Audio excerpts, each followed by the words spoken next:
10 எலுமிச்சங்காய், ஒரு பிடி இஞ்சி, ஒரு பிடி வெள்ளைக்கூடு, இதெல்லாம் எடுத்து நான் வச்சுருக்கேன். இந்த 10 எலுமிச்சங்காயும் நான் கழுவ போகிறேன். கழுவி லேசாக கழுவிட்டு கொஞ்சம் தண்ணி வச்சு ஒரு கப்பு தண்ணி வச்சு அந்த 10 எலுமிச்சங்காயும் முங்குது மாதிரி என்ன செய்ய போகிறேன். முங்குன உடனே ஒரு கொதிக்கும். உடனே அதை எடுத்துடணும். எடுத்து எடுக்க போகிறேன். அது கொஞ்சம் கொதித்த உடனே எடுத்துடுவேன். எடுத்துட்டு வெட்ட போகிறேன். 4 வெட்ட போகிறேன். 4 துண்டாட்டு நேராக வெட்டாமடிக்கு குறுக்க வெட்டி இந்த 10 எலுமிச்சங்காயும் ஒரு அருவில் நான் வைக்க போகிறேன். வச்சுட்டு ஒரு பிடி பூண்டு, ஒரு கை நிறைய பூண்டு, ஒரு கை நிறைய இஞ்சி, இதையும் நான் நறுக்க போகிறேன். பூண்டை முழுசாக போடலாம். சின்ன பூண்டுனா முழுசாக போடுவேன். இந்த இஞ்சியை நேராக நறுக்கணும். ரவுண்டாக நறுக்கக்கூடாது. நேராக நறுக்கி அதையும் நான் ஒரு பக்கத்தில் வச்சுட்டு எல்லாம் ரெடி பண்ணி நான் வச்சுட்டேன். வச்சுட்டு இனி என்ன செய்ய போகிறேன், கொஞ்சம் கடுகு, ஒரு 2 ஸ்பூன் கடுகு. இந்த 10 எலுமிச்சங்காய்க்கு நான் 2 ஸ்பூன் கடுகு போட போகிறேன். அதை லேசாக மொறுன்னு வர்றது வரை அதை வறுக்க போகிறேன். வறுத்து நான் வச்சுட்டேன். 2வது அதே மாதிரி 2 ஸ்பூன் வெந்தயம், அதையும் வறுத்து நான் வைக்க போகிறேன். வச்சுட்டு ரெண்டையும் சேர்த்து நான் பொடிக்க போகிறேன். பொடிச்சு அதையும் ஒரு பக்கத்தில் வச்சாச்சு. இனி என்ன செய்ய போகிறேன், நான் சட்டியை வைக்க போகிறேன். அடுப்பில் வச்சுட்டு இந்த எண்ணெய், நல்லெண்ணெய் ஒரு ஒரு ஒரு ஒரு சின்ன கப்பு, ஒரு 100 இல்லாட்டி ஒரு 150 நல்லெண்ணெய் அளவு, நான் ஒரு கப்பு நிறைய நல்லெண்ணெய் நான் ஊற்றியேன்.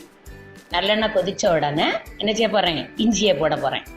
இந்த நறுக்கி வச்சுருக்க இஞ்சியை போட்டு கிண்டிகிட்டே இருக்கணும். நான் கிண்ட போகிறேன். மொறுன்னு ஆன உடனே இந்த வெள்ளைக்கூடை போட போகிறேன்.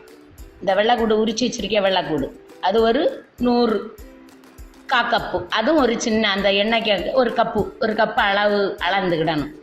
அதையும் நான் அந்த இதில் போட்டு, இஞ்சி என்ன ஆகணும், கொஞ்சம் மொறுமொறாக இருக்கணும். ரொம்ப மொறுமொறாக கூடாது. நான் பச்சையாக கொஞ்சம் அப்படி அது ஊறும்போது நல்ல டேஸ்ட்டாக இருக்கும். இஞ்சி வதங்கின உடனே நான் பூண்டை போட போகிறேன். பூண்டும் நல்லா மொறுன்னு ஆன உடனே இந்த வெட்டி வச்சிருக்க எலுமிச்சம்பழத்தை அதில் தட்ட போகிறேன். தட்டிட்டு என்ன செய்ய போவேன்னா கிண்டணும். 2 கிண்டிட்டு அந்த தண்ணியோடு தூக்கி ஊற்ற போகிறேன். நானாக ஊற்றேன். அந்த தண்ணியோடு தூக்கி ஊற்றிட்டு 2 கிண்டணும். கிண்டி சிம்மில் வச்சுட்டு வத்தல் பொடி எவ்வளவு காரம் வேணுமோ அந்த அளவு, உங்களுக்கு காஷ்மீர் சில்லி போட போகிறேன். ஒரு 3-4 கரண்டி போட்டால் அதில் போடும்போதே தெரியும். ஒரு அந்த நல்லெண்ணெய்க்கு தக்கன ஒரு சின்ன கப்பு நிறைய வத்தல் பொடி போட்டு கிண்டியாச்சு. கிண்டி விட்டுட்டு என்ன செய்யணும், சிம்மில் இன்னும் வச்சிடணும். வச்சுட்டு இந்த வெந்தயமும் கடுகும் நான் மிக்சியில் பொடிச்சிட்டேன். அதையும் நான் போட்டு ஒரு கிண்ட போகிறேன். அதுக்கப்புறம் காயம், எவ்வளவு காயமோ இப்படி ஒரு 2 ஸ்பூன் காயத்தூள் அதிலே போட்டு அதையும் கிண்டிடணும். அதுக்கப்புறம் அளவு உப்பு, எவ்வளவு நமக்கு உப்பு தேவையோ அந்த அளவு நான் குறைச்சி சாப்பிடையில போது என்ன செய்யணும், ஒரு பிடி கருவேப்பிலையும் உருவி அந்த இஞ்சி என்ன செய்யணும், கடைசியில் செய்ய போகிறேன் கொஞ்சம் வினிகர் விட்டு உடனே கிண்டி ஆற வச்சிடணும். ஆற வச்சுட்டு பாட்டிலில் தூக்கி வச்சிடணும். நல்லா ஆறின பிறகு ஒரு கண்ணாடி பாட்டிலையோ எதுலேயும் தூக்கி வச்சிடணும். வச்சு ஒன்றா எடுத்து சாப்பிடணும். செம்ம டேஸ்ட்டாக இருக்கும். வேறு எதுவுமே சேர்க்கக்கூடாது. நீங்கள் செய்து தின்னு பாருங்கள். அதுக்கு பிறகு தெரியும். ஊறின பிறகு தான் எடுக்கணும். முதல்ல என்னென்னா கொஞ்சம் கசப்பாக இருக்கும் எலுமிச்சம்பழம். அதனால என்ன செய்யணும், ஒரு வாரம் கழித்து அதை திறந்து எடுக்கும்போது அந்த இஞ்சி பூண்டு அது செம்ம மணக்கும். இனி எனக்கு 1 வருஷம் வேற அப்படியே இருக்கும். ஆனால் வெளியே தான் வச்சுருக்கேன். ஃப்ரிட்ஜில் கூட வைக்க மாட்டேன். செய்து சாப்பிடுங்க. நல்ல டேஸ்ட்டாக இருக்கும். எலுமிச்சம்பழம் நல்லது, இஞ்சி நல்லது, பூண்டு நல்லது உடம்புக்கு.